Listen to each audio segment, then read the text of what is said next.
When I first heard about mental health, I thought I'm fine and I don't need to hear anything about it because I don't have depression, I don't have any sort of brain disorders. But little did I realize that we all have a mental well being, just like how we have a physical body. We face health risks, and our mental health is also under immense pressure today. We have some of the best entertainment today in our hands with social media and you name it, but our mental health is more at risk than ever. Worldly expectations weigh in our minds. Society values academic excellence and educated people get better jobs, make more money. And so to get there, we study things we don't really care about really hard just so that we can get a good resume and a good job. And then similarly, we work really hard at our jobs to pay for things that we care more about and to cope with the rising cost of living. As I hear about the mental struggles of people, most of the hurt that we feel is because we did not live up to the expectations of other people. We think about what other people want, and sometimes other people force their beliefs on us, and it's a bad fit.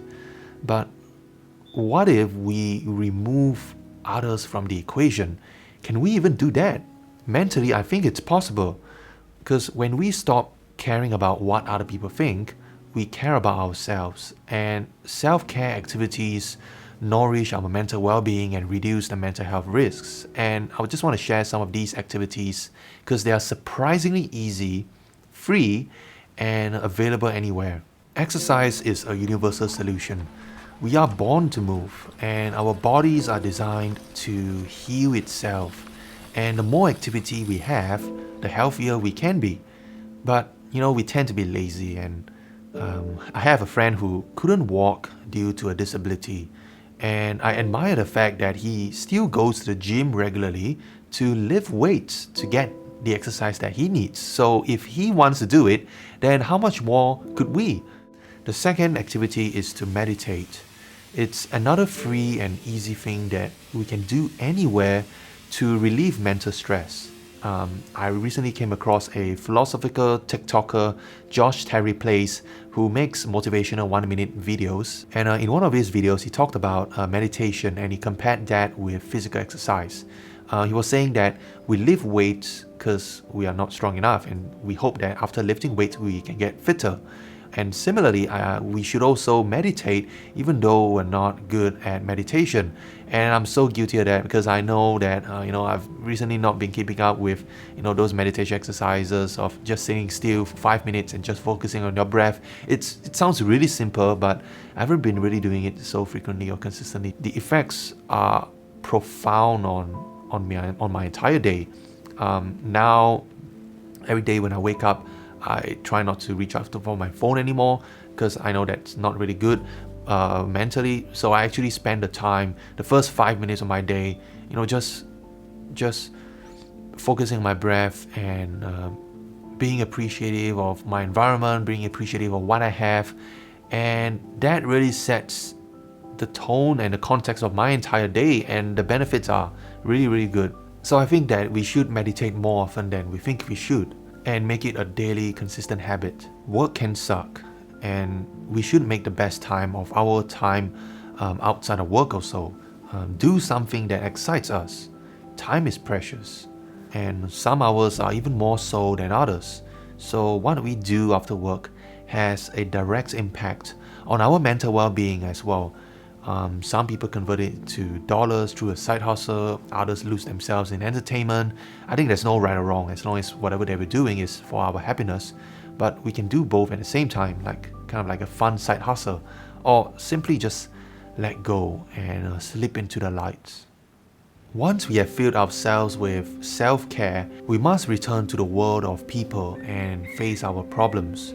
Because while the earlier suggestions I made are great for our mental health, we shouldn't lock ourselves from the outside world in our own comforting sanctuary to exercise and to meditate and just do everything that we want to do by ourselves. Because being alone can be addicting. Because once we see how peaceful it is, we don't want to deal with people anymore, and we risk isolating ourselves more than what is healthy. So I found that one of the best ways to reconnect with the world is to talk to someone about our problems, and immediately we'll start feeling better because there is this process called catharsis, which is a process of releasing and thereby providing relief from all the built-up emotions and thoughts over time. Generally, I know that people prefer to talk to someone that they know, like, and trust. But what if we don't have anyone that we want to talk to? Or what if we have a matter that we don't want anyone we know to know? Thankfully, there is always someone out there who will do it, who will talk to us and even keep it a secret. Some of them will even do it for free. They are counselors. There are free counselors and there are paid counselors out there, but even for the free ones, we don't really need to worry about them because someone has already paid them, probably through some social services fund. But generally, the point is, I believe that these counselors are trained to help the weary mind, and they really want to help people who are going through some mental struggles and problems. And not necessarily people with mental illnesses, but people generally who are very stressed out and just want to find someone that they want to talk to, someone anonymous or someone that they don't know. And I've used counseling resources before, and they will basically take any sort of mental problems that you throw at them. And I definitely felt better after going for those sessions, just from my experience. And there is a common saying that counselors would say is that you can't change the facts or what's currently happening in the situation, but you can certainly change how you feel about them. Some people feel that by seeing a counselor, it means that something is wrong with you and you're not strong enough to deal with the problems yourself. But on the other hand, bottling all up in our minds, in our heart, is not healthy either for our mental minds. And I'm so guilty of this because I know that it tends to happen more with guys because we think that we want to be strong, we want to deal with the problems ourselves, we can solve everything by ourselves. But on the contrary, I think that real strength comes when we actually reach out for help, and it takes a lot of courage to do that, to really reach out for help when we know that we need more help than we can actually resolve ourselves. So even though we're under immense mental pressure today, we have access to support systems better than before to manage stress. But I think that we young people are not using them enough, probably due to mental health stigmatization, mental health jokes that we used to hear when we were a kid, like this guy siao one, this guy need to go to IMH, Woodbridge Hospital. Yeah, those jokes are not funny anymore. And I think that this stereotyping and stigmatization of mental illnesses need to go away. And I think that this is the main reason why young people refrain from approaching a counselor when they have a problem and when they want to get a problem off their chest. And I think that counseling has to be as normal as seeing a doctor when we are physically unwell. So recently there were some high-profile incidents involving youth who were reportedly under immense mental stress. And schools are going to now have more teacher counselors over the next few years. And I welcome this move by the Ministry of Education because my understanding is that students would rather reach out to their teachers for mental support rather than to counselors that they find unfamiliar. So they rather reach out to someone that they see every day, that they know better, and the teacher knows them too. So more teachers are likely to be trained in counseling skills to provide mental first aid to students. And I wish I had that in my schooling days, and have open conversations about mental health. And I think that it would be great if a teacher would come into class every day and say, "Hi guys, is anyone feeling stressed? Anyone wants to talk to? You can come and talk to me after class." I can imagine that would be such a encouraging environment to for any students to reach out if they need more help to deal with exam stress, for example.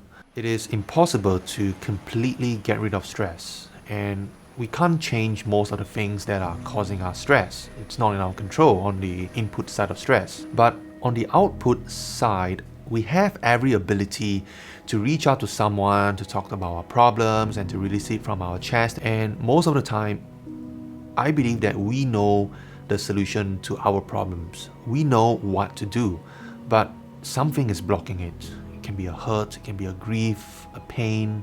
And once these blockers take root in our hearts, it gains power and control over our thoughts. But when we uproot it and speak about it, it starts to die, and we can start doing what we know is right.